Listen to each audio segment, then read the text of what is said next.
You spend 8 to 10 hours seated at a desk in this hunched over posture all the time, and you barely get outside and go for a walk, and you've stopped working out altogether. And it's like no wonder you've put on a bunch of weight and you feel pain in your shoulder and your knee, and you like can't do the same movements you did anymore because your body's not adapted to this. It's now adapted to your new lifestyle of barely moving and eating like crap all the time.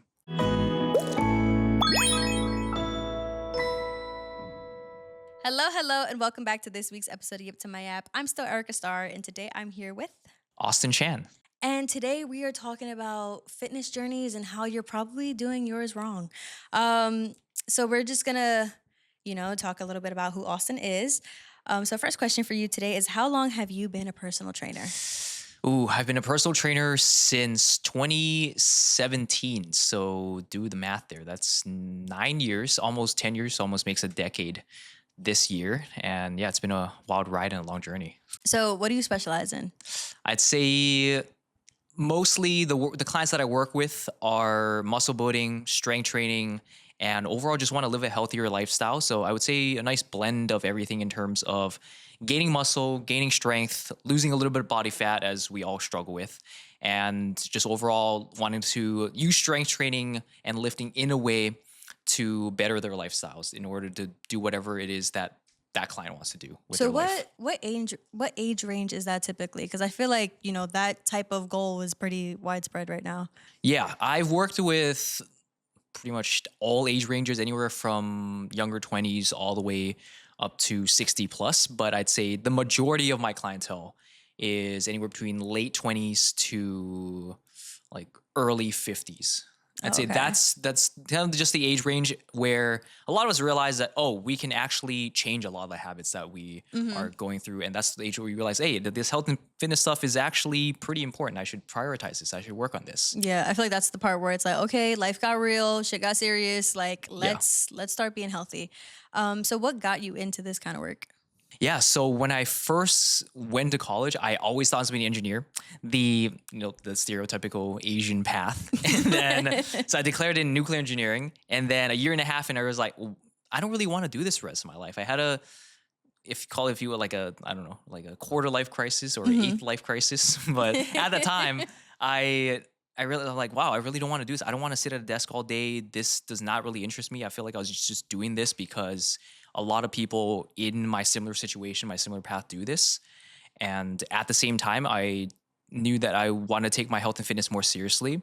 And so I started working out a lot more, started taking my nutrition a bit more seriously, started like learning how to track calories and macros, started following a proper training program and everything. And I saw a little bit of results in the way that my body looked and felt.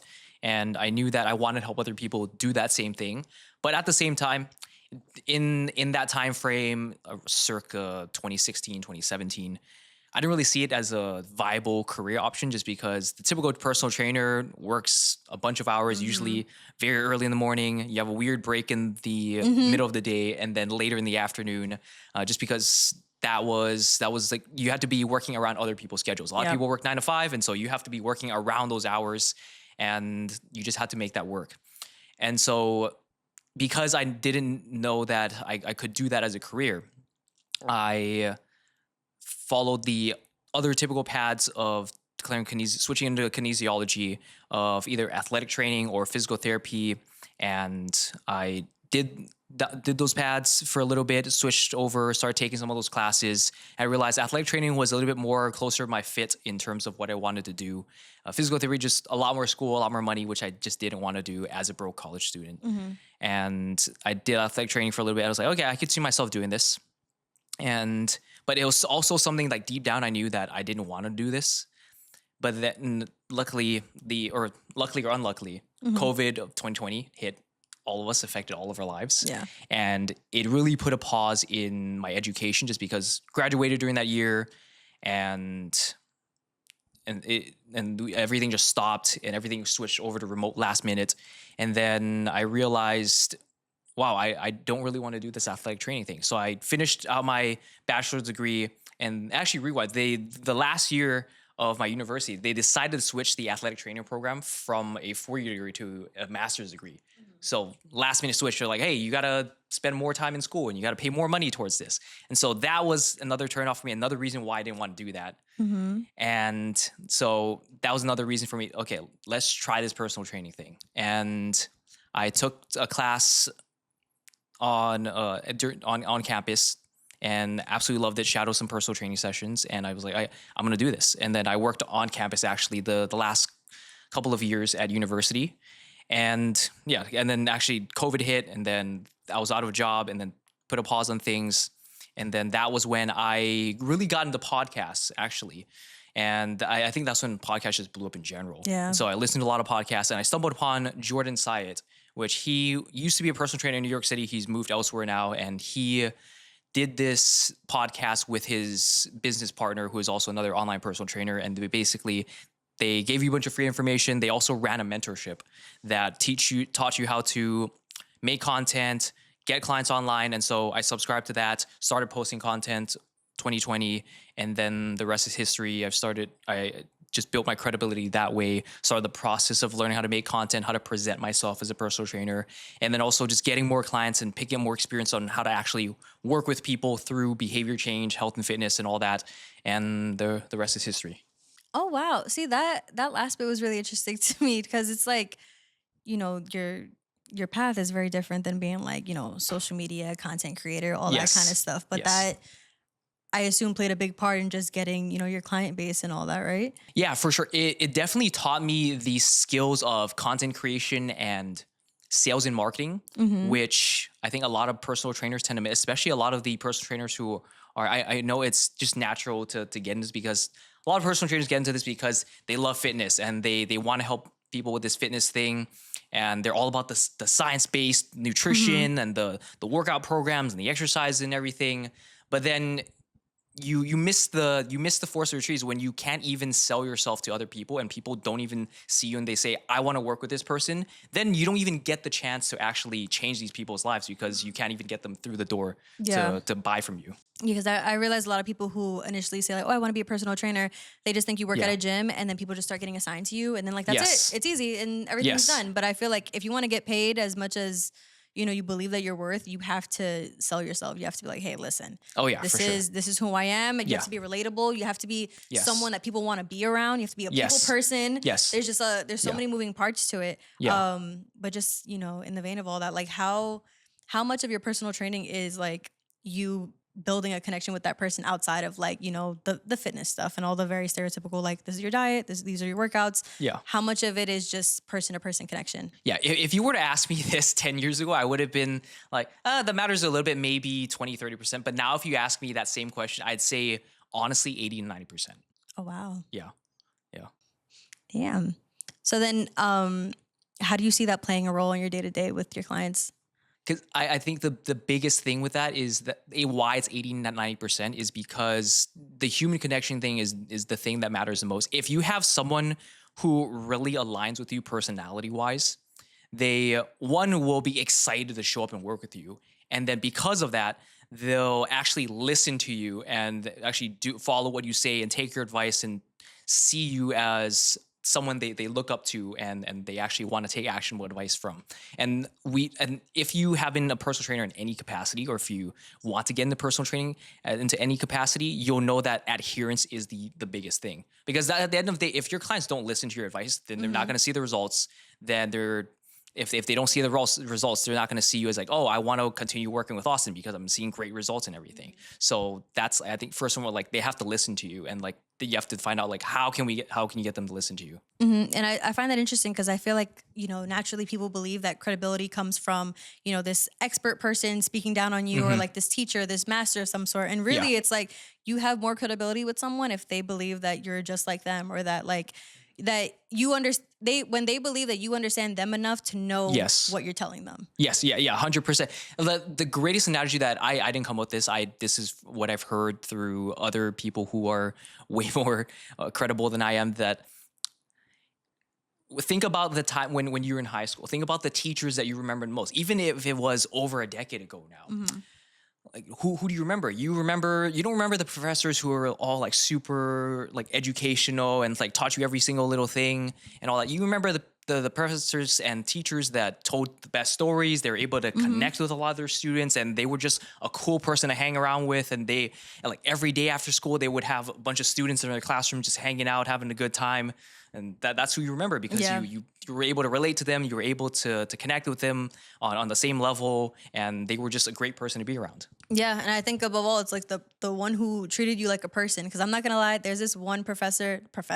This is middle school teacher. Yeah, teacher. This one teacher, I'll never forget this. And I think the reason it like stuck with me is because we were just like a bunch of 12-year-olds that he told this to. He was like, I'm gonna give you some valuable advice. He was like, when you guys get older and you guys get jury duty, you need to, when they ask you to write down, on whatever forms, say that you're homophobic, say that, that you're racist, say you're all the things. And he was Yeah. like, you'll never get jury duty. And when I first got called for jury duty, I didn't have to do all that. I ended up not having to, follow through with like sitting down for a case or anything. But all I could think about the whole time that I'm sitting there, I was just like, Mr. Molinari. I was like, he taught me to be the worst person ever on paper and get out of jury duty. And it's like, it's little stuff like that. It's like, he made an impression of some sort. Yeah. And, and he's still that person. I had went to actually my middle school a few years ago, and he turns everything into like this big life lesson. He doesn't like pulling from the textbooks, he likes pulling from real life. And I had walked in, and at this point, like I'm in my 20s and stuff, and he's like, oh, like come in. And I'm like, you're in the middle of a class. And he was like, no, I have a lesson to teach these kids through you. And I was like, oh, okay. He was like, what do you do for a living? I told him what I do for a living. I told him that it's remote. And he was like, you see that, kids? She took advantage of the pandemic when there are big things that happen. Like it turned into this whole thing about how like the future is yours and you could do whatever, and I was like, this guy didn't change. But, those are the people you listen to. Those are the people who you're like, you know what? Yeah. You make sense. I'll take some of your advice. Yeah, but in that vein of advice, can you talk a bit about the importance of aligning your expectations with reality? Because that's one of the toughest things, it seems, for literally anybody, especially in the age range that you work with, to really Yes. grasp when it comes to starting their fitness journey. Yeah. So the thing I will speak to that about is, I think the biggest reason why people stop their fitness journeys, give up, or for whatever reason they need to pause, is because their reality and what they have like quote unquote accomplished or not have been able to accomplish does not align with their expectations. And this is, I could speak to this clients who come on for like 2 months, and then they expected, oh, I'm going to drop this amount of weight, I'm going to have this crazy transformation. And then the actual coaching process starts, and they're not able to stick to anything. And they don't give the halfway amount of effort. Like I can give them the plan, I can give them the program and everything, but if they don't even put in the minimum amount of effort required, then they're not going to be able to see the results. And then this just, and we all know that when you continue to not be able to do the things that you tell yourself, then of course you think, oh, this thing's a waste of money, this thing's a waste of time, and there's no bother to like why I should keep doing this thing. And so it's just when you fail to align your expectations with reality, you almost fail yourself in a way. And so you're the only, not logical, the only emotional solution to that we all fall pity to, is that we just give up on that thing because we're not consistently missing the mark on whatever it is. Yeah, and it comes down to just self-discipline and being very real with yourself. Like if you understand that, I tend to, act this way when these things are happening in my life, then it forces you to take a step back and look at what's going on in your life and avoid whatever that thing is. Even if it's like, oh, this is like a stupid example, but this is just me when I was like in college. It's like, oh, if me and my man are fighting, Yeah. I have a weird gut feeling and I just don't want to work out and I'm not really into it. I know I'm not going to like push myself the way I want to. It's like, okay, maybe you should step back and look at your relationships and look at the people who make you feel anxious. Look at the people who, get your nervous system all the way messed up to the point that you feel like you can't go to the gym. And I think that, maintaining any kind of regular fitness in your life is all about that. It's all about looking at your social life, your family, your love life, your work life, and then being like, okay, how can I fit the gym into this? Or the other way around. Sometimes, fitness takes a bigger role. Like for me, in the winter, fitness is my thing because it's cold outside. I don't want to be home sulking watching movies either.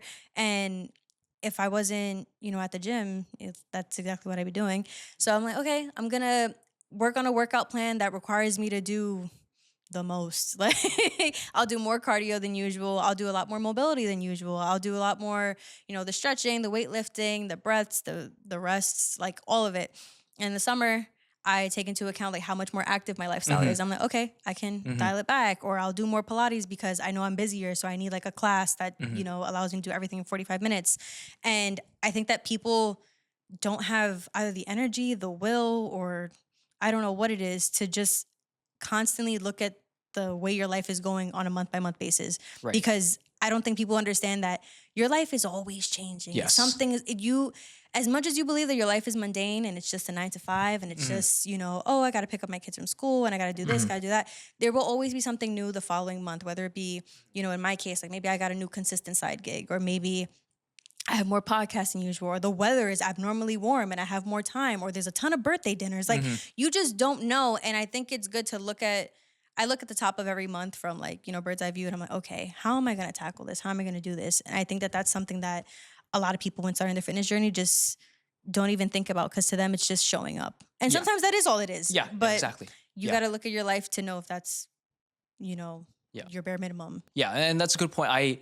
It makes me think about one of the concepts I first learned about when I was really heavily learning into like human psychology and behavior change and everything.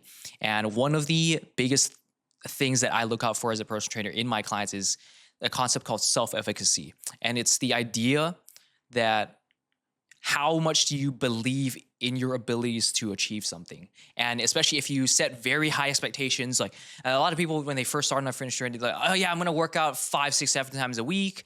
I'm gonna diet super hard. I'm gonna get results in like the next 8 weeks. I'm gonna lose a bunch of fat and I'm gonna be looking amazing by week 12.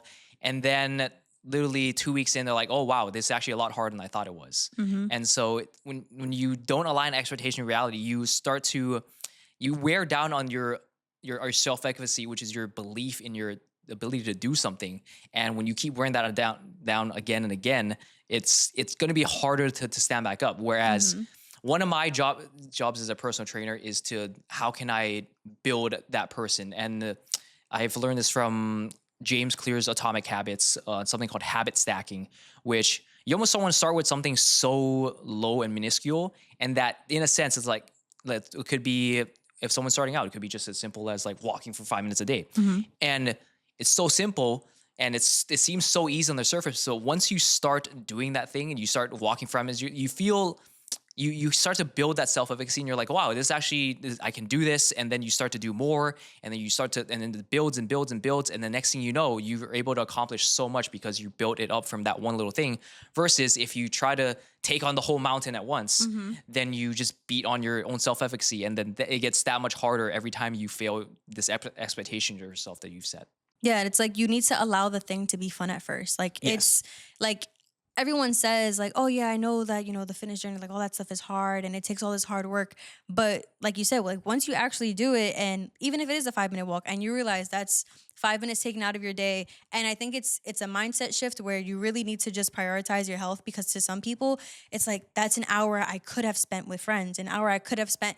And for me, I'm the opposite. When somebody wastes my time, that's an hour I could have been at the gym. That's Yeah. an hour, or like when friends wanna, and like I have all different kinds of friends and stuff, but I have some friends who have healthier, hangout ideas than others. So like if I have a friend who wants to go out on a hike and I have a friend who wants to go out to the club, I'm going out with the friend who wants to go on a hike, Mhm. and I was going somewhere with that. Friend wants to go on the hike. different friend prioritize. groups with Yeah. different priorities. So it's like, it's all about like prioritizing your health in a way where, skipping out on the alcohol, skipping out on all like the bad habits no longer feels like you're missing out. It just feels more like, no, like this is just the life that I want now. And, Mhm. it's not a matter of like cutting people out. I didn't mean it to sound like that. It's just more of not feeling bad when you can't do other things. Yeah. It's a shift where anything, that pushes you towards a healthier life is definitely way more worth doing than whatever else you had in mind. Yeah, and that brings up to something I hear a lot, especially a lot from parents who, and understandably, when you have literally a creation from your own DNA and from your own body, Mhm. that you want to prioritize, you would literally die for your children, and you want to do all these things, and they're the love of your life, and you want them to be the best version that maybe you never got as a kid or something like that. Blah blah blah, Mhm. whatever like goes through parents' thoughts, and they want to have the best life for their child. And a lot of the times parents, they end up sacrificing themselves for their kids. They end up letting their health slide. They stop. A lot of people when they before their parents, after their parents, they stop working out, they stop eating as Hmm. good, and understandably, a kid takes a lot of your time and effort and time and energy, but also at the same time, what I've heard is that sometimes in order to help those others around you, you need to be the one filling your own cup because if you can't take care of Hmm. yourself, then eventually you're just letting your own health and wellness and fitness decline and then one day something might give and something might snap and then you're not going Hmm. to be able to be there for that person in your best capacity because you're now in a worse situation. Yeah, for sure. Like, oh my gosh, yeah, so many thoughts went through my head as you were speaking.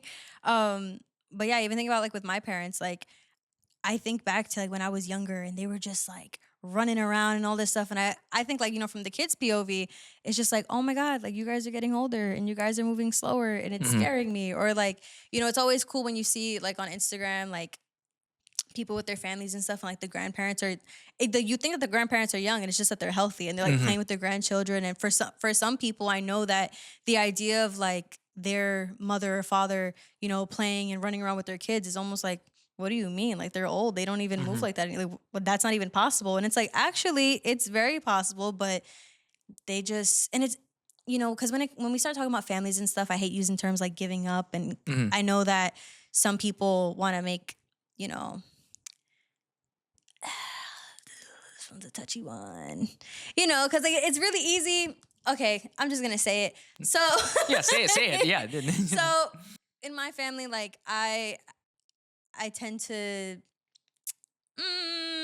be on the more negative side when I speak on how like not mobile my grandmother is, Hmm. and she's like in bed on a regular basis, like for more than half of her day kind of thing. And she's not moving and all that. And I get into like these angry things where like I'm thinking about my mom and I'm just like, because my mom's very active. My mom's like on top of all that stuff. And I know that my Hmm. mom is mad at my grandma. And I'm just like, oh my God, like, why is she not just like getting out and walking and doing all these things? And I talk to my dad, and my dad's like, oh, but like she's older and what if she doesn't know and all this stuff. And I cannot wrap my head around that because I feel like once you get to that point, why is there nothing in your head that says like there's got to be somewhere to fix this? Like even if you hit rock Hmm. bottom and you get to a point where you're just like, "Oh my God, like I'm just in bed and I'm sloppy and I keep eating and Hmm. it's a smaller scale version of my 300-pound life, Like Yeah. it's just like Yeah. it's it's all these things and nothing in your head ever triggers you to be like this ends today. And I think that that speaks to what you spoke about on your Instagram about like closing the gap between the thought and the action. Yeah. And I think that that is so important. Like if you can, I want you to just explain to viewers like what you mean by that, the closing the gap between the two.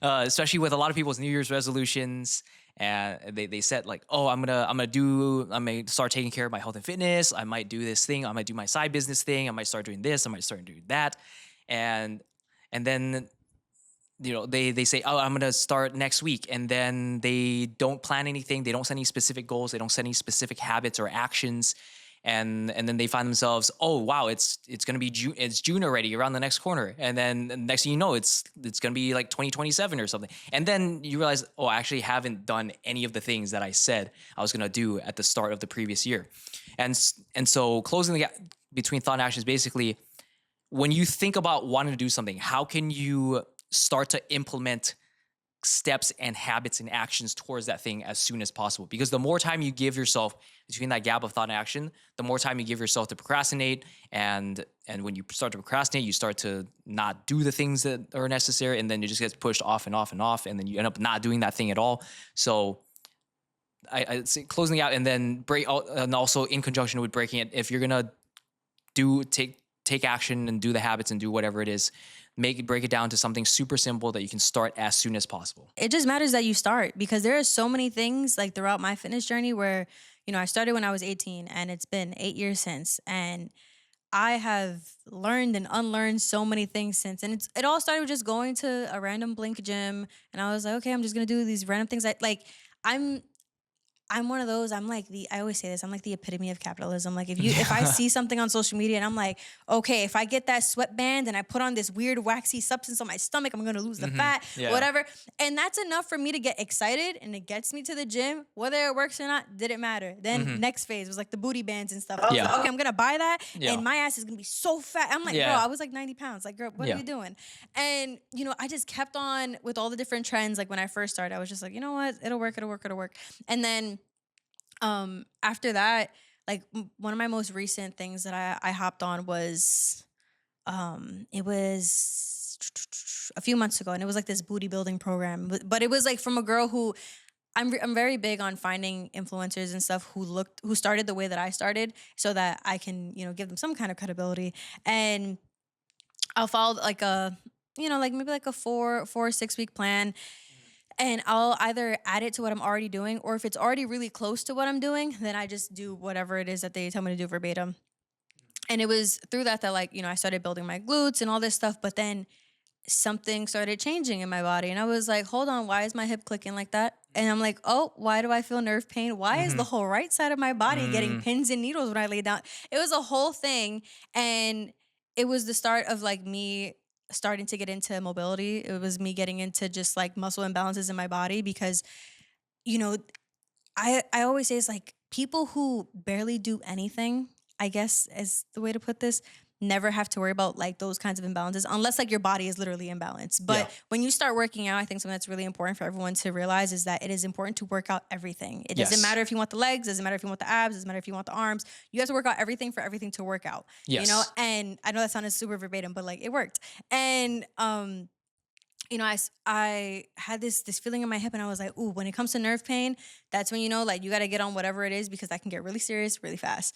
So I was Googling, ChatGPTing, all the things, and I found out it was like a muscle in my back that was like overcompensating and pulling on a nerve and pinching it and all these things.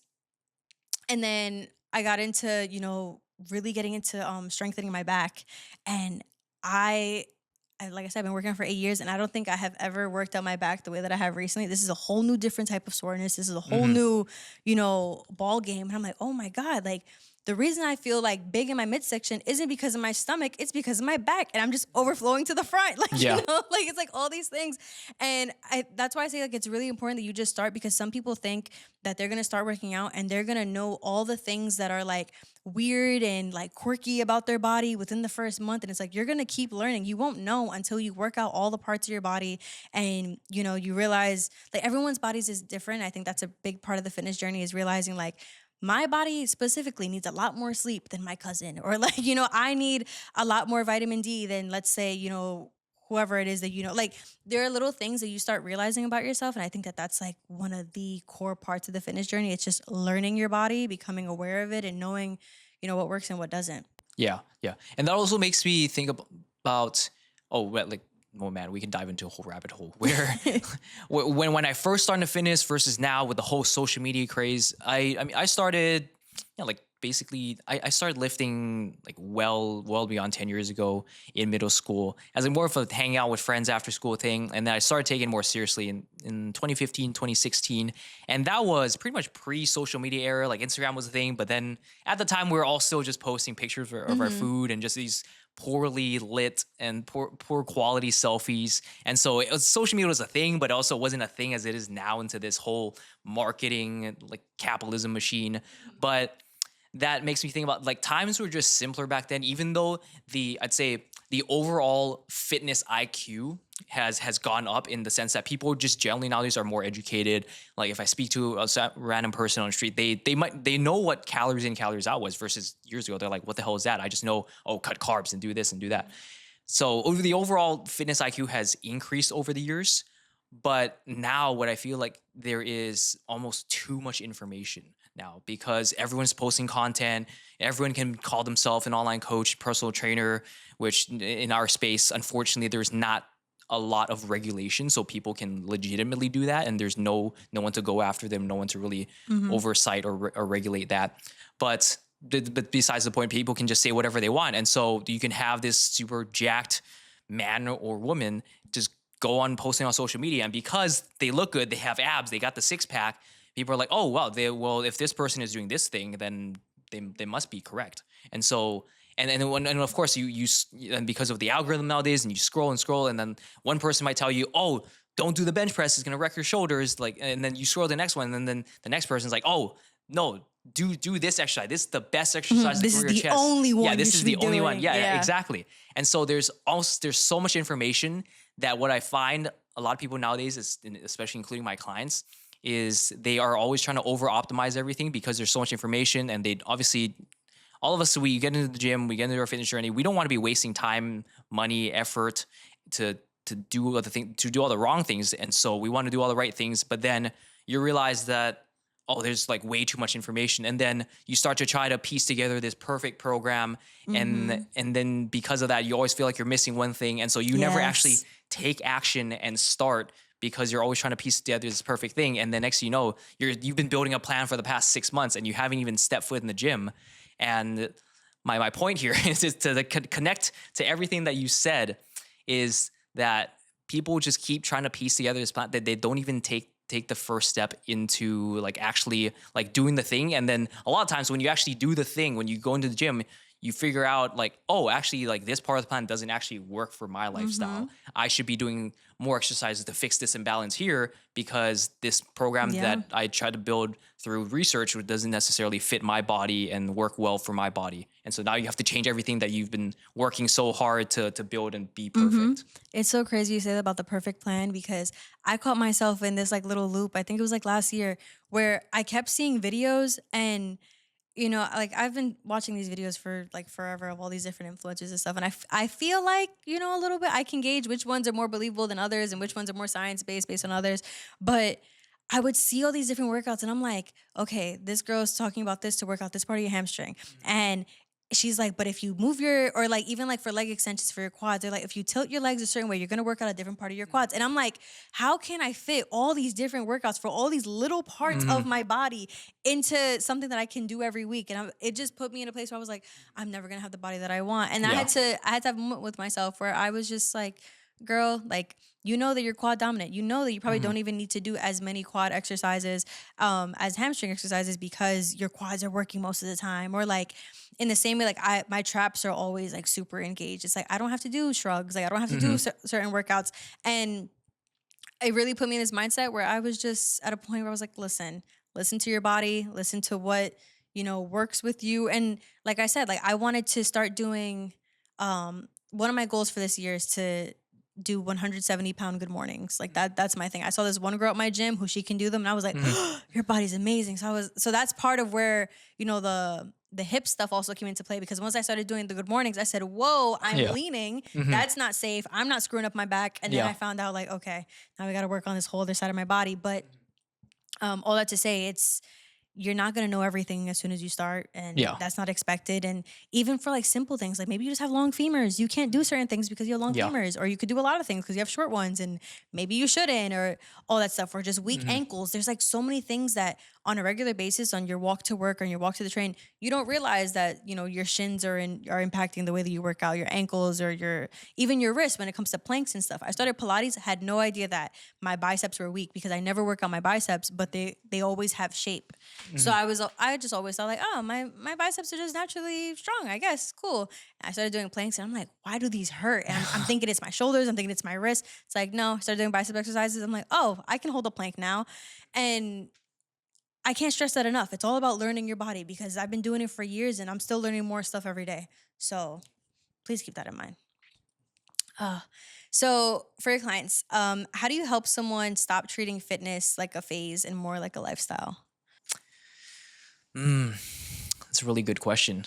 Say when you build out a plan, you have to think about, okay, is this something that I can realistically stick with for, say, the next 1 to 3 years? And I know a lot of times for a lot of people, it's hard to imagine yourself in that specific scenario, but it's also easy enough to say, especially a lot of people who start out with crash diets or keto. And I'm not knocking these specific diets in any way, because there are a lot of people who have been able to start these diets or start this exercise program, and they end up sticking to it for a very long time, and that it works for that person. But at the same time, and then people say like, oh wow, this really works, so I'm gonna hop on that same thing, and then they do it, and then they follow it for like 2 weeks, and they realize, oh wow, this really sucks. I can't stick to this for even the next 3 months, let alone the next 1 to 3 years. And so start with a very long timeline in your head when you're starting to plan things out. So, what would you say is the difference between motivation and discipline? So I'll answer the question directly first, and then I'll go into the base misconception a lot of people have between the two, and what sort of feeds into each other, because a lot of people think about motivation and discipline at a certain angle. So I think the first and foremost, I think discipline is a particular action that you take, whereas motivation is more of a fleeting feeling. And how that intertwines with one another is that a lot of people usually think that the order this is in is that one day you wake up, you just feel super motivated, like I really want to work out and diet better and start taking my health and fitness more seriously. And then that motivation is going to fuel you to do that thing. And then magically through the power of motivation, you're going to stick to that thing consistently over months and years. And then you get the body that you want, or you change your lifestyle into a completely different person, a lot more healthier and fitter version of yourself. Whereas we all know that that is not the reality. A lot of times you have to, like, during the initial phases, you might not like what you're doing. You might not like having to not drink so much every week on the weekends. You might not like having to cut calories. You might not like having to go to the gym even when you're tired. But that initial start is like what matters the most. And that's the initial part that takes a little bit of discipline and takes a little bit of willpower in order to actually get yourself to do that thing. And then once you start seeing those changes, once you start seeing your weight go down a little bit, you start to feel less bloated. You start to feel a bit stronger in the gym. You start to feel a bit more confidence when you look at yourself in the mirror and you can see a little bit of muscle definition.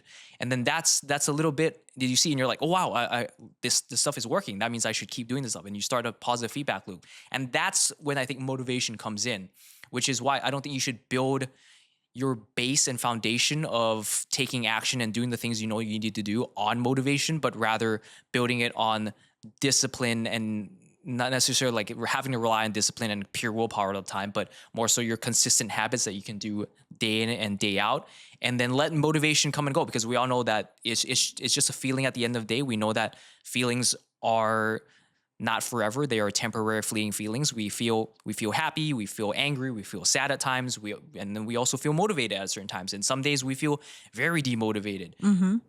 But we can't let that dictate our everyday actions, because otherwise we're just always going to be spinning our wheels and going up and down and not making the consistent progress every single month, every single year. And that's what's going to drive the consistent change. Yeah, and I think that that's the toughest hump to get over. It's that initial discipline section where it's like the first, I want to say even like 3 to 4 months, like before you really see any progress. Because I've always said that when anyone starts working out, at least without a personal trainer, the first 2 months, you don't know what you're doing and you're doing everything wrong. Like you don't know how anything is supposed to feel. You're here doing crunches, but you're like, I don't know. I don't feel anything. You don't know how to brace your core. You don't know how to do anything. And it's really tough to want to keep going when you feel like you're just doing everything for nothing.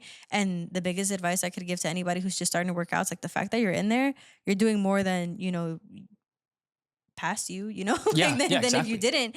And a lot of it is about showing up. And a lot of times, like the motivation just comes from yourself. Your motivation comes from your own progress. Yes. Or like for me, it starts off with discipline. And then, I can just be scrolling on my phone and I see someone, whether it be like an older lady who's working out, I'm like, oh my God, like she's so badass. Or it can be, someone with like a disability who's like still managing to work out and deadlift and do all these things. I'm like, what the fuck? And that's enough to get me going. I'm like, you know what? Let me get my ass in the gym. What am I doing? You know? Yeah. And that's like a little motivation moment for me. But like the discipline is what would have gotten me there, whether or not I saw the video or, So I think that, discipline is what grounds you. Motivation is what just like gives you a little pep in your step on the days that you're not really feeling it. Right.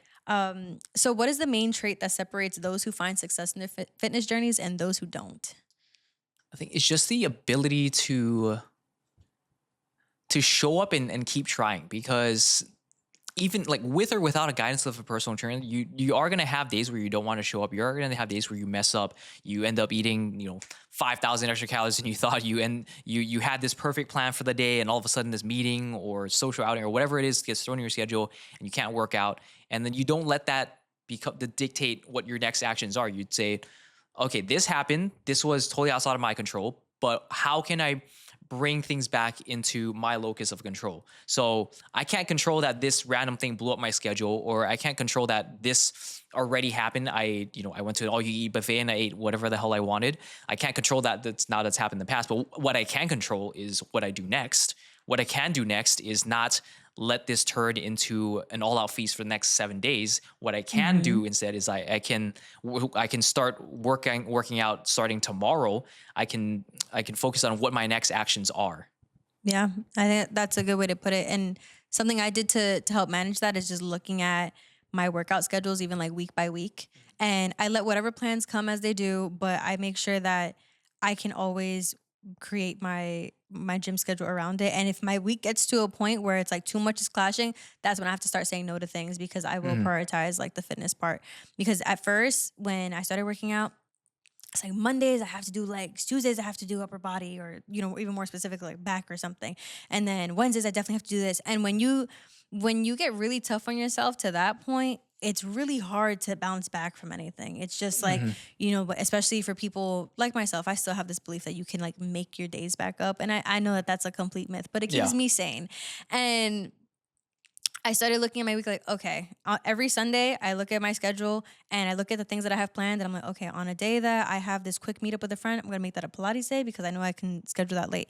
And on any days that I know that I have completely free after work, that's gonna be a leg day. And I maneuver my schedule that way, and then I'm at peace. But if I were to have kept everything as rigid as it used to be, I would never get any of my fitness stuff done. As much as I want to, as much as the discipline is there, once I let myself down once, it's a slippery slope. Yeah, yeah. And that kind of goes back to our conversation earlier about over optimizing everything. Like you can design this perfect plan. I'm going to work out every other day, and then my in between days, I do cardio. And I tell my clients all the time. Like, yes, we will have an optimal plan and we have a workout schedule that I recommend that you follow. But also at the same time, we know that a lot of the weeks you might end up having to skip workouts on X days, and you might end up in your schedule gets moved around all the time. And what are you gonna do? Just like complete, like let's say you can't follow the schedule for this week. What are you gonna do? You're gonna skip that entire week? No, we know that getting in that workout and or getting in that consistent habit and checking off that box, and it connects back to self efficacy. When you can actually do that thing, you believe in yourself to continue showing up. You getting in whatever and checking off that box is way better than you not checking off that box, no matter how high or low on that optimal scale it may be. Mm-hmm. And so, what would you say is an example, or like give a few examples for people listening of like boring habits that can really change a person's life over time? Or like, habits that people might think are boring, or that they're like, that's not going to do anything. But if they just stuck to it, they can see major changes. Mm, boring habits. Let's say, the big one that comes straight to my head is just eating the same stuff every single day. Like I know a lot of people like hate on that, and I eat mostly the same stuff every day, and I'll have people come into my DMs and they'll be like, oh, like I could never eat the same stuff every single day. But I know for me and for a lot of my clients that when you eat the same stuff, it takes away a lot of decision fatigue. And because how many times have we gone, what do I want to eat today? And then you end up like spending an hour trying to figure out what to eat, and then you end up obviously picking the worst choice.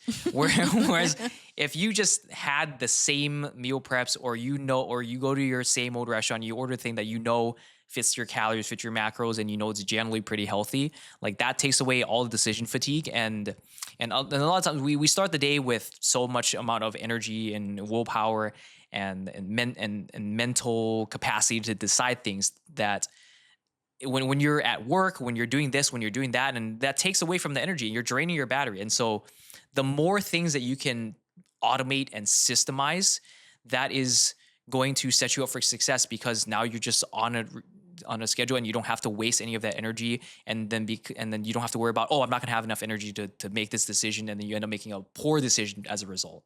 Yeah, it reminds me of this one post I saw on Instagram. It was like, if you want, an ideal situation when it comes to your fitness goals, eat like a dog. And it was Yeah. literally just eat the same thing Yeah. every day. Doesn't matter. It's just, I don't know. And then, there are people who like myself who I am not a meal prep kind of girl. I just can't. But I recently started like adopting that mindset where it's like, okay, you're gonna eat the same thing every day, and it's typically like a sandwich of some sort as like that's always like my snack slash like meal kind of thing. It's like a smaller meal, and then it's a protein shake somewhere in the day, and then like my big Kahuna meal where it's like, this is where all the good stuff is at. That's where like it's a bunch of chicken and rice and avocado and all that good stuff. And that's been like, after viewing the way that I eat in that way, it allows me every day to kind of check off boxes pretty much where I'm like, okay, I am somewhat on track, because I also know that if I were to track like all my macros, I probably would develop an eating disorder because I'm way too rigid. So I try to just rely on like, okay, like these are my main meals. Let me see how I feel after a month eating these, same things. If my body feels shitty, if I feel like I'm not keeping up, if I feel tired, like then I'll reevaluate. But I've been doing that recently. I'm like, okay, like I'm getting somewhere. It's the closest I've ever gotten to dieting, and probably the closest I think I ever will get. But it's worked for me, and I think that it sounds boring and annoying to some people, but it's definitely I was gonna say doable, but also beneficial. That was the word. Yeah, yeah. And I always like, it might sound boring, but then but boring means that you're doing the same stuff all the time, and if you're doing the same stuff, that means consistency, and we all know that consistency leads to progress. And so boring leads to progress. And I was like, there's nothing boring, especially if you're actually checking off the goals that you've set for yourself and you're able to do the things. Like there's nothing boring about that, because a lot of people have all this variety and all this excitement, and then they end up not hitting those that they want, and that wears on you. And especially when you set these goals for yourself and you don't accomplish them, you don't feel good about that. It might be boring, but you feel good because of all the things that you're doing as a result of that quote unquote boredom. For sure. So how much of a role do you think someone's upbringing plays in their relationship with fitness? I'm talking like parents, family, even like lifestyle growing up. How many times have you seen like somebody say that fitness and working out and all that isn't for them? And then you look back at, the way that they grew up and the way that their families view fitness, and you're like, that's why. That's exactly why. You got it all wrong, bud. Yeah. I'd say it plays a pretty big part. If I were to probably 60 to 70%, in terms of, there's like a whole like nature versus nurture debate. And I do think, yeah, your upbringing does play a huge role. And speaking specifically coming from an East Asian background, like my parents' generation and onwards, they don't really believe in strength training. Like if I've tried, like in recent years, I've had a little bit of success so far with my mom especially, but in recent years where I tell my parents, hey, like maybe you should consider strength training, and the first thing they'll say to me is like, well, I don't want to get big like you, Austin. I'm like, first off, you're not going to get big. Like, calm down. And like, this is me after working out for 10 plus, and me trying to get bigger. I'm still not as big as I want to be. So there's also that. But then secondly, there's so many other benefits to strength training besides just building muscle. And even if you build a little bit of muscle, that has a dramatic increase of benefits towards your body.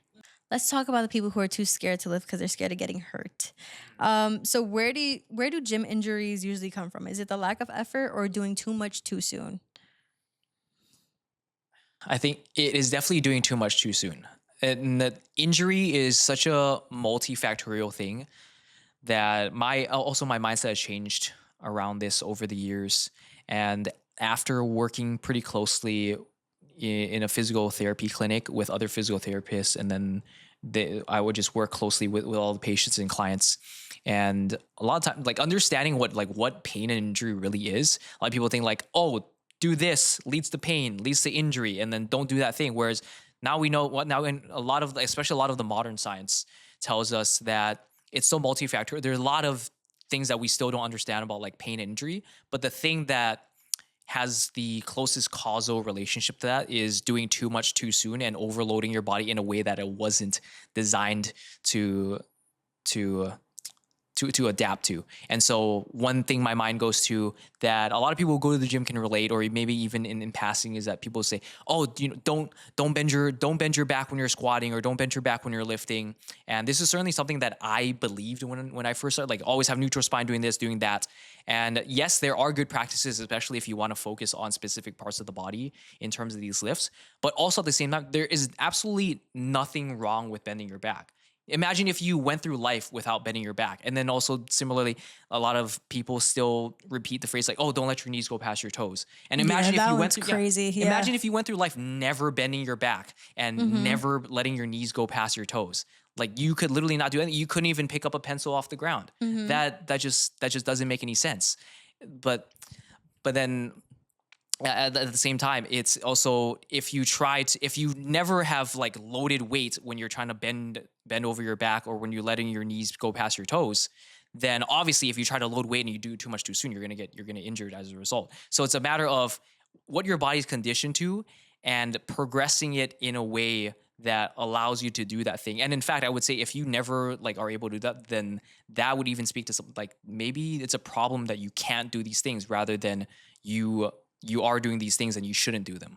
Yeah, and what you just said just reminded me of this video I saw of somebody doing a Jefferson curl, and everyone in the comments are like, Yeah. "This is terrible for your back." This, da, da, da, da, all this stuff, and me looking at it, I'm just like, "No, you should be able to, move Yeah. your spine vertebrae by vertebrae. There's your spine was meant to move, Right. forward, backwards, left and right. Like it's meant to snake around." And there were just so many righteous people in the comments who were like, "No, you're gonna hurt yourself." All this stuff, and there were, the few that were on the other side who were just like, no, clearly this person, because it was a crazy heavyweight, but they were like, Yeah. clearly this person has, gotten to the point where this is something that they can do because the human body is insane. And Yeah. I've realized that you can do literally anything or any crazy movement, anything that feels impossible for as long as you start off at like the babyest of steps. Because I know too many people who I don't know, like my gym, they're not gymnasts by any means, but they're doing like crazy stuff. And like even me recently, I just started doing, or at least like practicing to do like an L sit. And I'm like, that shit is hard. Yeah. That shit is so hard. And I felt it even like just attempting to do it, just going straight into it. And I was like, oh no, I'm gonna pull something. Like something inside is not, made for this. Yeah. And I started doing like the little like single leg compressions, and I'm starting to do them with like with both legs, and then holding the bars and with my arm straight. I don't even know if Mhm. that's like a word for that, and then just holding my body up and doing all these little things. And it's all about like pacing yourself. It's all Yeah. about like doing things in moderation. Like if something hurts and it's a weird, uncomfortable feeling, don't work out that body part. Listen to your body. If it's because there's like different types of soreness. And I feel like once you experience them, you know which soreness is the good sore and which soreness is the, oh, Yeah. if we push, something bad's happening. Yeah, yeah, exactly. Oh man, oh my god, nothing grinds my gears more than when people are like, "Oh, when you get to my age, you won't be able to do that lift," or when you get to my age, like your metabolism is gonna tank and you can't eat whatever the heck you want. And people think that aging is almost like aging is this process that just completely destroys our body and then it wrecks our metabolism. We can't eat whatever the heck we want. We can't do certain exercises and all that. And while I do believe that there is a component of that is true. As like obviously like as we get older, and I can attest to this, just working with a lot of older clients, their recovery wasn't once it used to be. They might not be able to push a little bit harder. They might need to take a little bit more rest.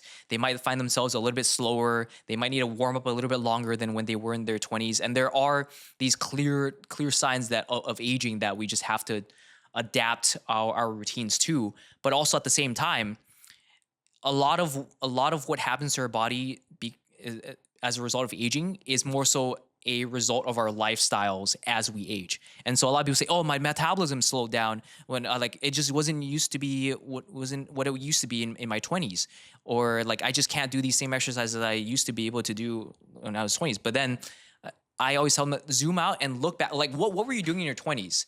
You were not working. You probably weren't working the same amount of hours as you were now. You were probably playing sports all the time. You were walking around all over the place. You're single. You're stress free. You're doing all this, doing all that. And then look at your lifestyle now. You spend 8 to 10 hours seated at a desk in this hunched over posture all the time, and you barely get outside and go for a walk, and you've stopped working out altogether. And it's like no wonder you've put on a bunch of weight and you feel pain in your shoulder and your knee, and you like can't do the same movements you did anymore because your body's not adapted to this. It's now adapted to your new lifestyle of barely moving and eating like crap all the time. Yeah. No, that is so true. Because I've said this, no lie, probably in like 4 other podcasts outside of this one. Like, you are only as old as you allow yourself to be. Like, I don't believe in age. I don't believe in the whole like wait till you're 35 or wait Yeah. till this. Obviously, I get it for like all like the mental stuff and things Yeah. that happen and developments in your brain, yada yada yada. But when it comes to like your body, it's like, oh, your hips are gonna start giving out at this point. No, not if I'm strength training them. Like, Right. there's no reason for anything to start failing on me if I'm always working on them. It's like I don't get it. And at the same time too, like this also goes in the reverse side. Like if you're gonna keep on, putting bad things into your body, like it will deteriorate. And that's completely up to you. Like even, I have like a crazy soda addiction. And I in October decided I was like, okay, I'm gonna cut down to 1 can of soda a day, which is still insane, but it's much better than 2 to 3. And like 3 was very regular. Like I sound like a smoker. Like, Yeah. I'm like It's like- a can in the Yeah, morning, a can. we're having an intervention right now, actually. Just, Oh my god! But like I cut down a bunch, and I noticed the difference, and I started, taking tablespoons of sea moss, and I just recently started adding flaxseed and chia seeds into my protein shakes. I'm like, getting up there with the fiber, like all like those little old lady terms, like gotta get your fiber. It's Yeah. like those are real. If you want to be healthier, you just have to, input those habits into your life. And by the way, this is getting popular on like the fitness side of like Instagram and stuff. The average American doesn't get nearly enough fiber in their system as Oh, much as yeah. they're supposed to. So get your fiber and do what you got to do because you need it. That's a big reason that like a lot of diseases start developing at an older age because y'all clogged up. So Yeah. Something Yeah. I've started doing probably the past 5 to 6 years, which is like half of my personal training career, is that I started giving my clients more like fiber goals to hit, or if anything, I'll tell them, let's be more aware of how much fiber you're putting into your body. Because one, that gives you an idea of like what they're eating. Because it's one thing to like hit your calories and macros, but it's also another thing to be like, hey, I'm actually filling it with. Because you can eat McDonald's, you can eat the fast food, and you can eat like no veggies or fruits, and you can still quote unquote hit your macros. But if you're filling it with shit, then you're not feeding your body as optimally as you could. So like giving fiber, like that tells me, okay, they're approximately eating like they're having like a decent amount of fruits and veggies, or maybe they're not. And so that gives me an idea like what can we improve upon like what they have already.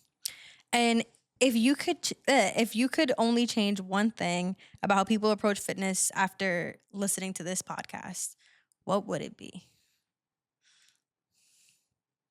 I would say don't be afraid to just get like 1% better every single session or every single time or however, whatever cadence it may be in terms of consistency that you want to set for yourself.